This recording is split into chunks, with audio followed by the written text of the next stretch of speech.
जनता का। ठीक बात। शांति प्रसाद जी जुड़े हुए हैं यूकेडी से। शांति प्रसाद जी, इस हार जीत की समीक्षा को लेकर आपकी प्रतिक्रिया? देखिए सोनी जी, भारतीय जनता पार्टी का मैनेजमेंट बहुत अच्छा था। जीते हैं और प्रचंड बहुमत से जीते हैं, इसके लिए कोई दो राय नहीं है, उनको बधाई है। मगर उत्तराखंड क्रांति दल के नेता होने के नाते हम स्थानीय मुद्दों को लेके गए। पूरे उत्तराखंड के अंदर नौजवान परेशान थे तो उनकी आवाज हमने बॉबी परमार को बनाया। महिलाओं की आवाज आशुतोष नेगी बना, स्थानीय मुद्दों की आवाज आशुतोष नेगी बना, सैनिकों की आवाज शिव सिंह रावत नैनीताल से बने। कहने का मतलब है कि जो उत्तराखंड के बुनियादी मुद्दे थे, गांव विकास से दूर हैं, पलायन रुक नहीं रहा है, राजधानी का पता नहीं है, राज्य भ्रष्टाचार की भेंट चढ़ा है, सांसदों ने जो गांव गोद लिए हैं उन गांव का विकास नहीं हुआ है, तमाम महिलाएं उत्तराखंड में परेशान है, सड़कों पे प्रसव हो रहा है, इनको हमने मुद्दा बनाया। उसके बावजूद बेहतरीन तरीके से भारतीय जनता पार्टी ने इन मुद्दों को गौण किया, मोदी जी के चेहरे को आगे किया, चुनाव को मैनेज किया और गांव के अंतिम व्यक्ति तक मोदी की बात पहुंचाकर जनता ने मोदी को वोट दिया और 5 सीटें जीत गई। मुद्दा आज फिर वही है। जीतते ही फिर रवि बड़ोला मर गया तो गांव में लोग चिल्लाने लगे, देहरादून में भी पहाड़ी सुरक्षित नहीं है और जो रवि बड़ोला का हत्यारा है वो पन्ना प्रमुख में बताए जा रहे हैं। तो कहने का मतलब है यथावत स्थिति है, उसके बावजूद भी यदि भारतीय जनता पार्टी चुनाव जीती है तो इसके लिए बधाई। जनता, मैं ये नहीं कह सकता जनता गुमराह हो रही है, मैं ये नहीं कह सकता कि भारतीय जनता पार्टी ने धोखे से चुनाव जीत लिया।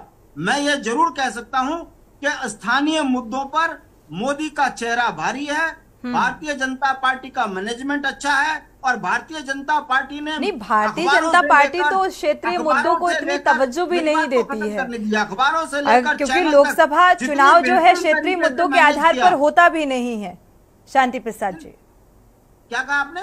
शांति प्रसाद जी, मैंने कहा कि लोकसभा चुनाव जो है वो क्षेत्रीय मुद्दों के आधार पर होता भी नहीं है और भारतीय जनता पार्टी उनको इतना तवज्जो देती भी नहीं है। क्षेत्रीय मुद्दों और क्षेत्रीय भावनाओं के खिलाफ होते तो अमृतपाल जेल से चुनाव ना जीत जाता। इस समय पर जम्मू कश्मीर से जेल से अब्दुल्ला को ना हरा देता।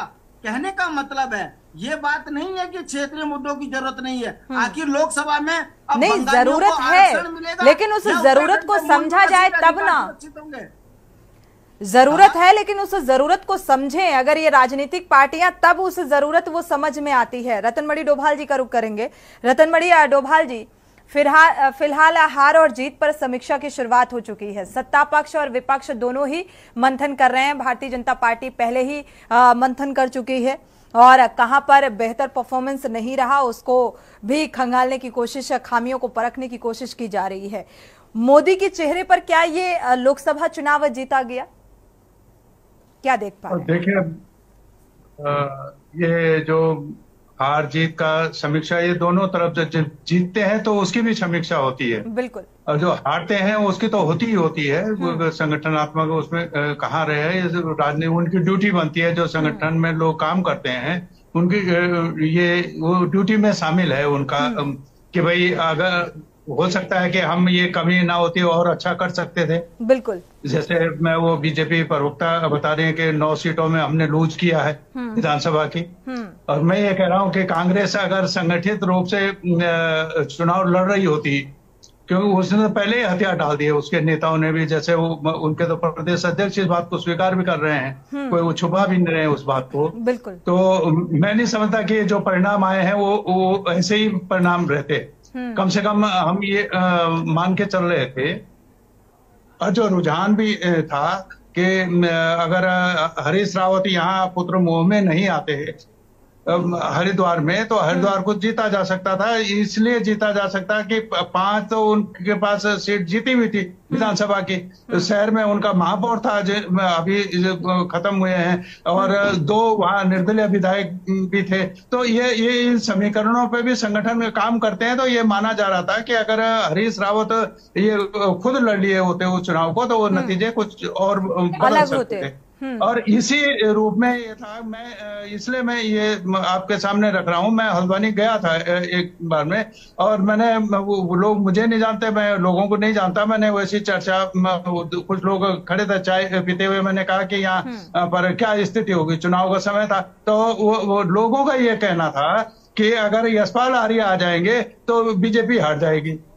मतलब ये नीचे ग्रास रूट पे था, और यशपाल आर्य ही है जब हथियार डाल दे जिसको लोग चाह रहे हैं, तो फिर वो क्या कर सकते हैं। ये कांग्रेस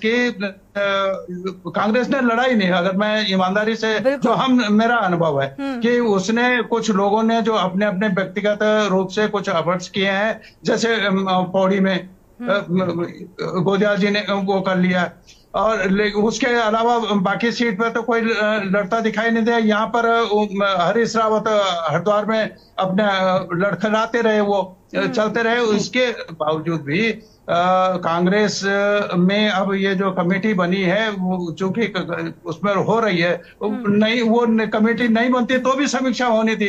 तो संगठन का काम है, संगठन है तो वो काम करेगा ये।